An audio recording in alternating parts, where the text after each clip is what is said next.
পাচ্ছি।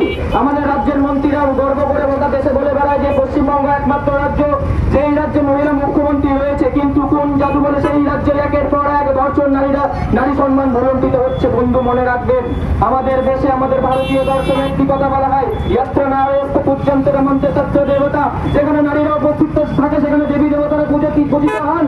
আমাদের মা বোনেরা যখন পূজা করেন সেই পূজাতে একটি মন্ত্র বারবার উচ্চারিত হয়, জম্মুদ্বীপে ভারত খণ্ডে আর্যবর্তে ভারতবর্ষে বঙ্গপ্রদেশে গঙ্গা তীরবর্তী কালিকা ক্ষেত্র সংকল্প করিষ্যামি। সেই বঙ্গপ্রদেশ গঙ্গা তীরবর্তী কালিকা ক্ষেত্র আমরা সকলে বাঙালি, আমরা মা দুর্গা মা কালীর আরাধনা করি, আমরা শক্তির উপাসনা করি। মায়ের বোনেরা আমাদের সবাইকে মনে রাখতে হবে, আমাদের ভুলে যাওয়া শক্তি আমাদেরকে মনে করতে হবে। এই প্রশাসন যারা এখন দর্শকদের ধরাবাদ দিয়ে দর্শকদের বাঁচানোর দিকে উদ্যত, আমরা দেখতে পাচ্ছি কিভাবে ছটার পর অটপ্সি হলো। যখন অটপ্সি হওয়ার কোনো কারণে নেই, তাও ছটার পর অটপ্সি হলো। আন্নাচুরাল দেব যেটি আমাদের নির্যাতিতা হয়েছিল, সেটির পর একটি নিয়ম রয়েছে যে লাস্টকে প্রিজার্ভ করে রাখতে হয়, কিন্তু সেটিও করতে দেওয়া হলো না। এই প্রশাসনের কি তৎপরতা, লাস্টে কেন এত তাড়াতাড়ি পুড়িয়ে দেওয়ার তৎপরতা প্রশাসনের আমরা সবই বুঝতে পারি।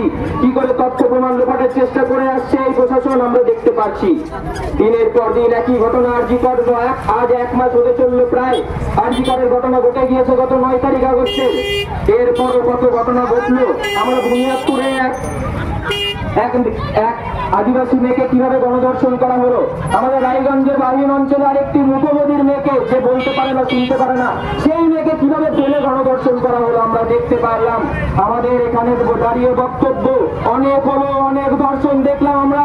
কালিয়াগঞ্জের সাহেব ঘাটাতেও গণধর্ষণ দেখতে পেলাম। আর কত দেখবো, দেখতে দেখতে দেখতে দেখতে আমাদের দেওয়ালে পিঠ থেকে গেছে। আর এত ধর্ষণ আমরা দেখতে পাচ্ছি না। আমরা সকলকে বলবো, আমাদের সকলের ভিতরে মা দুর্গা মা কালী উপস্থিত রয়েছে। সকলকে মা চণ্ডীর রূপ নিয়ে আমাদেরকে এগিয়ে আসতে হবে। এই অপদার্থ পুলিশ প্রশাসনকে বলতে চাই, আপনারা যদি আমাদের মা বোনদের সুরক্ষা না দিতে পারে, আমাদের বাড়িতে বাড়িতে খড়গ আছে মনে করবেন আমরা মা দুর্গা মা চণ্ডীর উপাসনা করি, আমাদের মা বোনদের সুরক্ষা আমরা নিজেরা করে নিতে পারবো, আপনারা যদি না পারেন। এই কথা আপনার উদ্দেশ্যে বলতে চাই।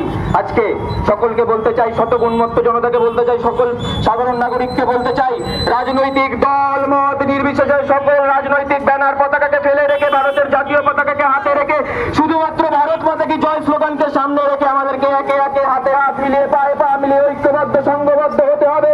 আমাদেরকে সংকল্প নিতে হবে, এই যে তথাকথিত মহিলা মুখ্যমন্ত্রী রয়েছে যে নারী সুরক্ষা দিতে ব্যর্থ, সেই অপদার্থ মুখ্যমন্ত্রীকে 14 তলা থেকে নবান্নের 14 তলা থেকে ধাক্কা দিয়ে হুগলি নদীতে বিসর্জন দিতে হবে। আমাদেরকে এই সংকল্প আজকে এখানে সমবেত হয়ে আমাদেরকে নিতে হবে। এই রাজ্যের মন্ত্রীরা খুব গর্ব করে বলেন যে পশ্চিমবঙ্গ একমাত্র রাজ্য যেখানে মহিলা মুখ্যমন্ত্রী রয়েছে। কি লজ্জা নাকি গর্ব, আমরা কি করব কিছু বুঝতে পারছি না। মহিলা মুখ্যমন্ত্রী রয়েছে, কিন্তু কোন জাদু বলে সেই রাজ্যে একের পর এক ধর্ষণ। এই মন্ত্রীরা বলে বেড়াচ্ছে যে কিন্তু ধর্ষণে তো সবার আগে উত্তরপ্রদেশ রয়েছে, রাজস্থান রয়েছে। আরে কি করে পশ্চিমবঙ্গে এত ধর্ষণ ভারতবাসী জানতে পারবে? এই প্রশাসন তো এফআইআরই নিতে চায় না, এই প্রশাসন তো এফআইআরই নিতে দেয় না। তো এই তথ্য যাবে কি করে যে এত ধর্ষণ এখানে হচ্ছে? এই যে বাহিনীর গণধর্ষণের ঘটনা ঘটেছিল, এই প্রশাসন SP Sana Akhtar superintendent of police এবং প্রাক্তন প্রধান, এই 2 ব্যক্তি মিলে সেই যে সীতার পরিবার যে এফআইআর নিতে গিয়েছিল তাদের এফআইআর নেয়নি। তাদের এফআইআর নিতে বাধা দেয়, তাদেরকে দিনের পর দিন থ্রেটনিং করা হয়েছে, তারা বাড়ি থেকে যেন না বেরোয়, তারা যেন প্রতিবাদ না করে। সেই ঘটনাটা যেন ধামা চাপা দেওয়া যায়, এই প্রশাসনের কাজ। এই প্রশাসন ধর্ষকদের ধরতে পারে না, এরা ধর্ষকদের বাঁচাতে উদ্যত। এদেরকে বলতে চাই, আপনারা তো আর কিছু পারবেন না, শ্রাবণ মাসে চুরিটা করে বসে থাকুন। আপনাদের জন্য এটাই পারফেক্ট, আপনারা তাই করতে পারবেন, আপনাদের আর কিছু নেই। তাই বলতে চাই, আমরা সকলে বাঙালি, আমাদের হারানো শক্তি, আমাদেরকে হারানো গৌরব আমাদেরকে স্মরণ করতে হবে। আমরা মা শক্তির উপাসনা করি, আমরা শক্তির উপাসক, আমরা রণচণ্ডীর উপাসনা করি। আমাদেরকে সগর্ব, আমাদের আত্মাভিমান আমাদেরকে স্মরণ করতে হবে।